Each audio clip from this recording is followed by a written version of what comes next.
morning, you guys. I am so glad that you have decided to join me today for our little devotional. I hope you guys are doing well. Today we are going to be looking at the topic of hope because yesterday I went for a run. Believe it or not, I do that sometimes.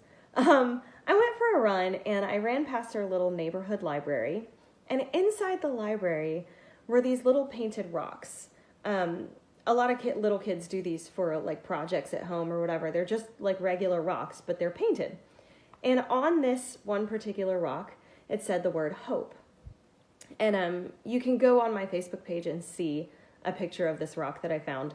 I was going to do my devotion in front of it today, but it looks like it's going to rain. And so I wasn't willing to risk it. But you can see a picture of it on my Facebook page if you're interested.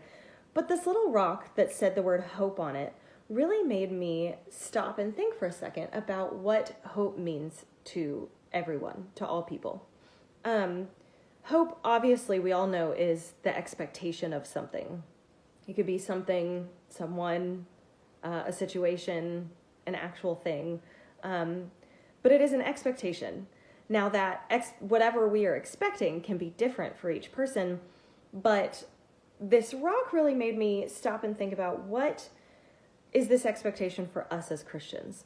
So when we think about hope and we are expecting something, are we supposed to be expecting something particular as Christians?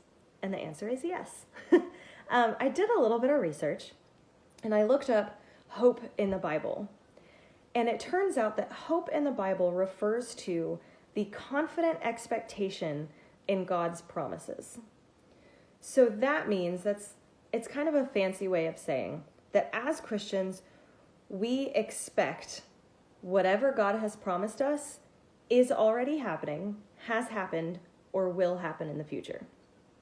It's that simple, right? Simple.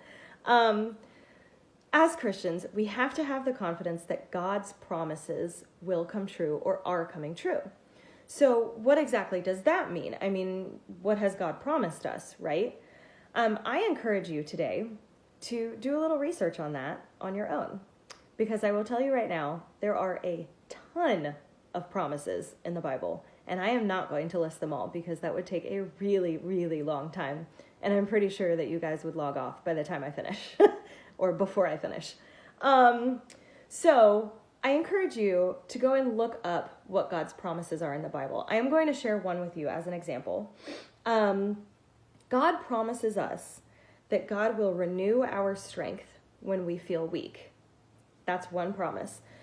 I don't know if you guys have experienced feeling weak before. I'm sure that you have in some kind of way. For me, I feel weak when I feel helpless. When there are situations when I can't do anything to help someone. I feel very helpless, and that makes me feel really weak. So when I look at this promise from God, when I think about God's promise to renew our strength when we feel weak or when we are weak, to me, that means that God will give me an opportunity to not be helpless anymore, if that makes sense. To renew my strength, meaning that I will be able to find a new way to be helpful in that situation. I will be able to think of a different alternative to being helpful in that situation. Something will come along in the form of God's strength in me. I will be able to think of some way to not be helpless anymore. And I really like that. I don't know if that makes sense to you guys, but to me, that's when I feel my weakest, is when I feel helpless. And so God promising that God will renew our strength when we are weak means to me that I will be able to get out of that helpless situation and really help others and help in whatever situation I'm in. And that's really comforting to me. And that is just one of God's promises, renewing our strength when we feel weak. There are tons of times when you can feel weak. It's not just when you feel helpless like me. The world can push you down and pull you down, and you could get bullied at school. You could I don't know. I mean, there are a lot of different ways that you could feel weak.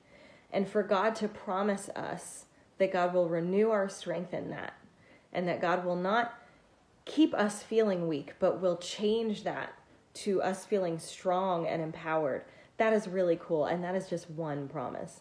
So I encourage you guys to look up the rest of God's promises, because as Christians, it is our job to have that hope. And that hope means the confident expectation in God's promises. So I hope that that has helped you guys to feel a little more encouraged today. I really, really want you guys to go through and look at God's promises in the Bible. They're so calming and encouraging. It really, and a lot of them revolve around God being with us. That is a key kind of theme that goes through all of God's promises, is the promise of God being with us through all things. And that is something that I feel like is really important for us to remember as we are going through this trying time right now, that God is with us. And our hope involves being confident in knowing that, because that is a promise from God. Well, I hope that that has helped you today. I hope that you also join me on Sunday for our Sunday school lesson. And starting next week, our youth will be doing live Bible studies on Wednesday nights. I will still be recording these, so you can still stay up to date with me with our pre-recording devotionals or Bible studies. But we are also doing a live Bible study on the book of Matthew, the Gospel of Matthew. So if you'd like to join us for that, please reach out to me and let me know. We would love to have you. Other than that, I hope you guys have a great rest of your week and stay safe. See you soon. Bye.